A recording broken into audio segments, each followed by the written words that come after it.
Seguimos en DEF TV, este programa dedicado a Rusia, y bueno, en este segundo bloque nos vamos a dedicar más a hablar de Rusia en relación con el mundo, ¿no? Vamos a ver el segundo informe, adelante.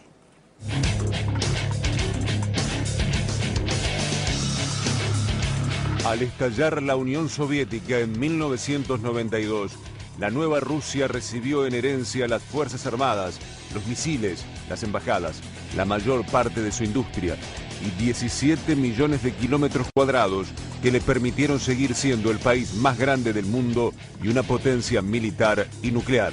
El caza de quinta generación ruso superará a sus análogos en equipamiento y será casi 3 veces más barato. Así lo dijo Vladimir Putin cuando presenció la prueba de la última novedad en la industria aérea rusa. El primer ministro ruso se trasladó al aeródromo donde contempló el vuelo de la máquina. El avión demostró el funcionamiento impecable de todos sus sistemas avanzados y sobre todo su alta capacidad de maniobras. La aeronave puede desempeñar tanto el papel de un caza como el de un avión de asalto.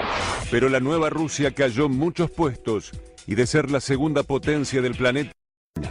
Most of the 20th century, the tiny Chinese border town of Manzhouli remained in the shadow of its richer, more powerful neighbor. But over the last 20 years, things have changed.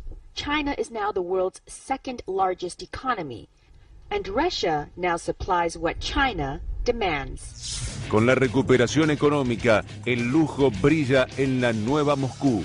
Se tiran abajo edificios emblemáticos y se los reconstruye exactamente igual. La capital es la ciudad con más billonarios del mundo, aún por encima de Nueva York. Estos fabulosos consumidores pagan los impuestos más bajos del planeta, un 13%, comparado con el 57% que pagan en Francia y en Suecia. Now, there are more billionaires in Russia than anywhere else in Europe, according to Forbes. The business magazine has just published its annual list of the world's billionaires, and the list has almost 1,000 names, 62 of which are Russians. The top man here is Vladimir Lysin. The steel producer is worth almost $16 billion. En la Feria de los Millonarios de Moscú se intenta marcar el fin de la crisis. Aquí se encuentran artefactos del perfecto millonario, un collar con más de 700 diamantes, un helicóptero por más de $800.000, autos de lujo y, por ejemplo, esta cacerola con piedras preciosas y bañada en oro. Esta cacerola está hecha con oro. Hay 739 gramos de oro y tiene diamantes incrustados, 270 piedras de diferentes tamaños. Cuesta $200.000. Duplicó. Rusia ha cambiado considerablemente desde la caída del telón de acero. Tarde a la noche, en este bar de San Petersburgo, se mezclan cócteles y tragos de diseño para celebridades, artistas, gente de negocios y hasta una estrella pop. Las cosas están cambiando para bien en este país y San Petersburgo es parte de Europa ahora. A Rusia se la respeta solo cuando se para con fuerza sobre sus propios pies. Estas fueron las palabras de Vladimir Putin en campaña. El mensaje para Occidente era claro. Ante el avance de la OTAN, con Estados Unidos a la cabeza, con el plan antimisiles hasta las fronteras mismas de Rusia, su presidente dio claras muestras de su postura al frenar un ataque preventivo sobre Siria o defender en el Consejo de Seguridad a Corea del Norte.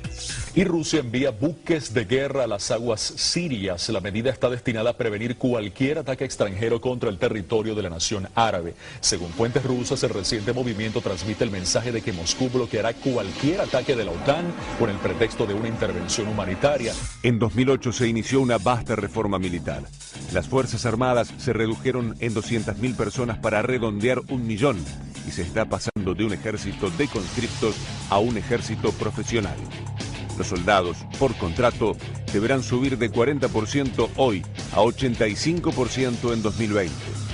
El poder de disuasión ruso se renueva. Bueno, vamos a decir que los datos de estos dos informes están basados en una nota muy extensa, muy completa, sumamente interesante que elaboró Patricia Lee para la revista DEF, que la pueden ver. Realmente te felicito, Patricia, porque es interesantísima la nota, habla de historia, de comparaciones, muy abarcativa, muy interesante. Fabián, ¿cómo estás? Bienvenido. Buenas noches, Muriel, gracias.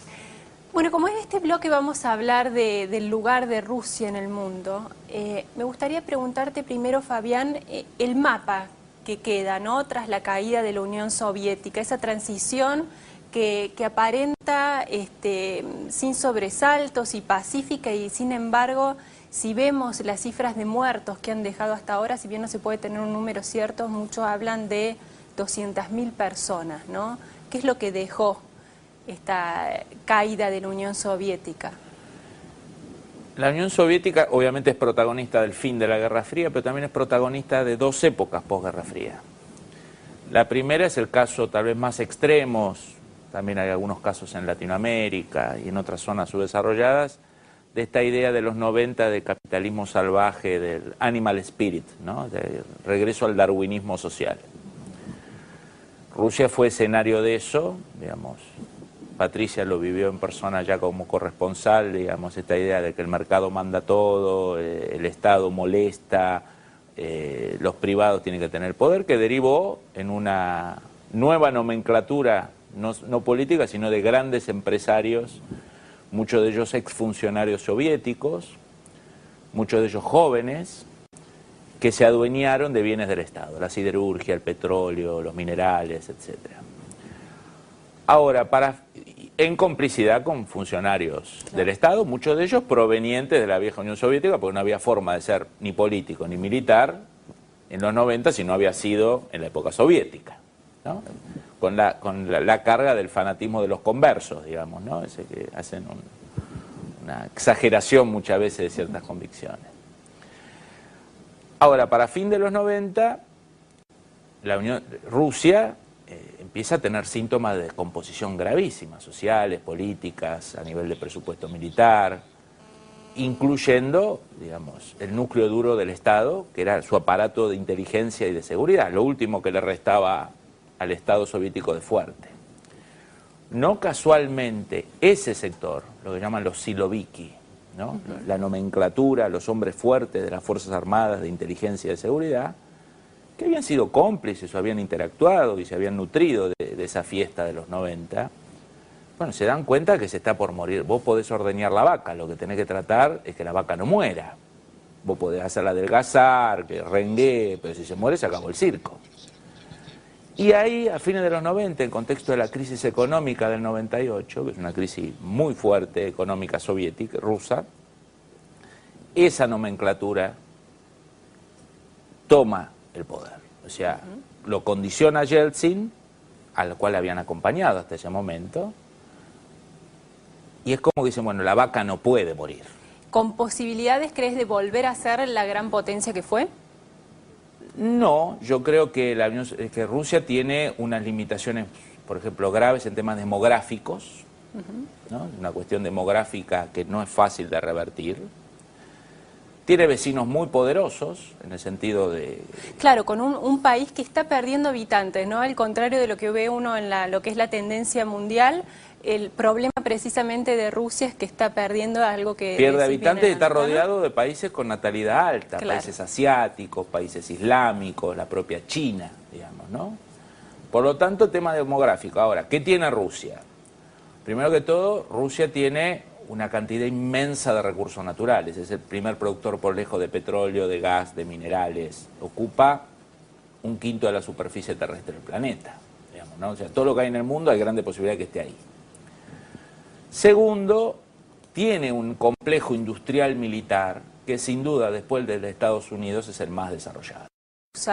¿Esto no despierta protestas en la gente acepta esto como un precio de que Rusia siga siendo la madre Rusia o critican que se destinen tantos fondos a lo militar?